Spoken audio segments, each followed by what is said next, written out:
As-tu déjà entendu parler des Pomaré?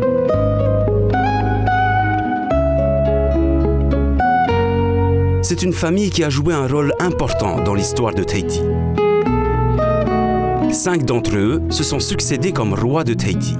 Pomaré 1, 2, 3, 4 et 5. Cette succession de rois issus d'une même famille s'appelle une dynastie.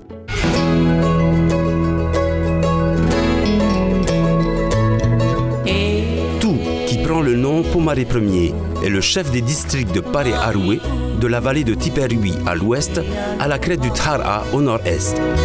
Il descend par sa grand-mère paternelle des Wahiatua, chef de la presqu'île, et par sa mère des Tamatoa, grand chef de Raiatea.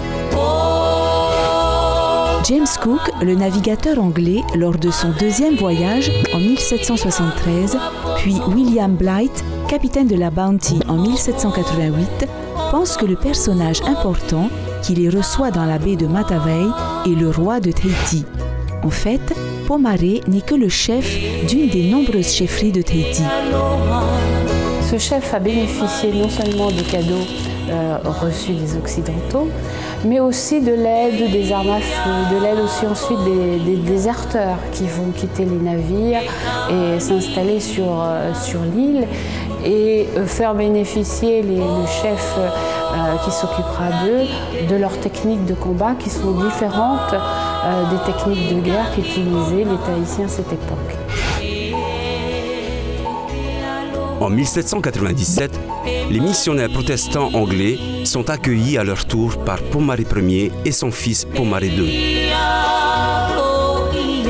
Cette gravure représente les missionnaires recevant des Pomaré un terrain à la pointe Vénus.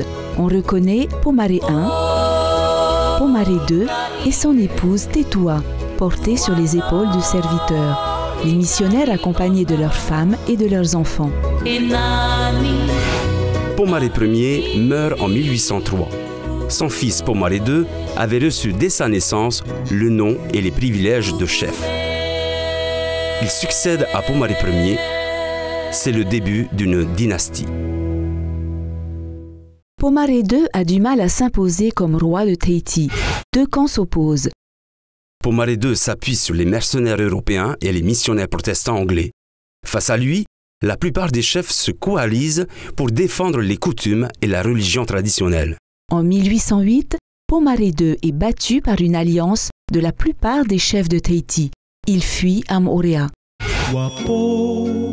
Pendant plusieurs années, Pomaré II reconstitue ses forces. Il se marie et passe des alliances avec les chefs des îles sous le vent. De retour à Tahiti, avec l'appui de mercenaires européens, il remporte la victoire de Feipi en 1815.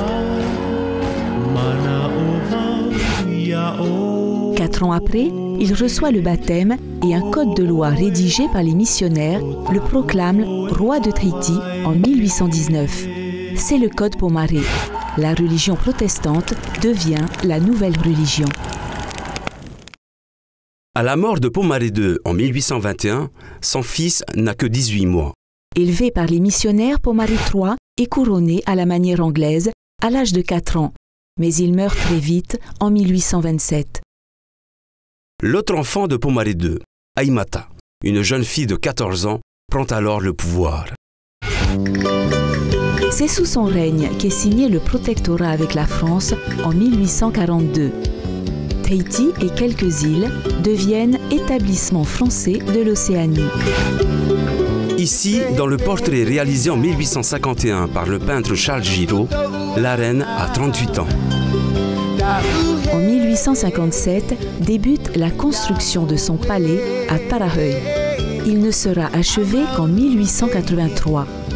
Le règne de Pomaré IV durera 50 ans, de 1827 à 1877.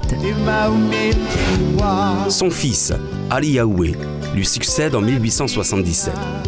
À cette époque, il était apparu pour le gouvernement français qu'un protectorat n'était plus suffisant pour asseoir leur pouvoir dans cet espace du Pacifique et qu'ils ont souhaité et influencé Pomaré V de façon à ce qu'il accepte de signer la cession de Tahiti à la France, qui faisait de Tahiti et de ses dépendances une colonie française. Pomaré V meurt en 1891 sans héritier reconnu. C'est le dernier roi de Tahiti et la fin de la dynastie des Pomaré.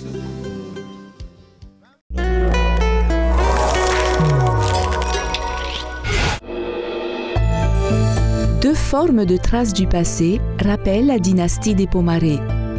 Des monuments avec les tombes des 4 premiers rois Pomaré au cimetière royal Toanui à Aroué, Le tombeau du roi Pomaré V, le bain de la reine à Tarahui, la mairie actuelle de Papeete, construite sur le modèle du palais royal de Pomaré IV. des objets au musée de Tahiti et des îles avec la couronne de Pomaré III, Le tableau de la reine Pomaré IV, peint par Charles Giraud. le buste de Pomaré V. De l'arrivée des Européens à la mort de Pomaré V, 5 chefs puis rois et reines se sont succédés. Avec l'aide des navigateurs européens, puis des missionnaires, à partir d'une petite chefferie, les Pomaré se sont imposés comme rois de Tahiti et des îles. La dynastie des Pomaré a duré plus d'un siècle.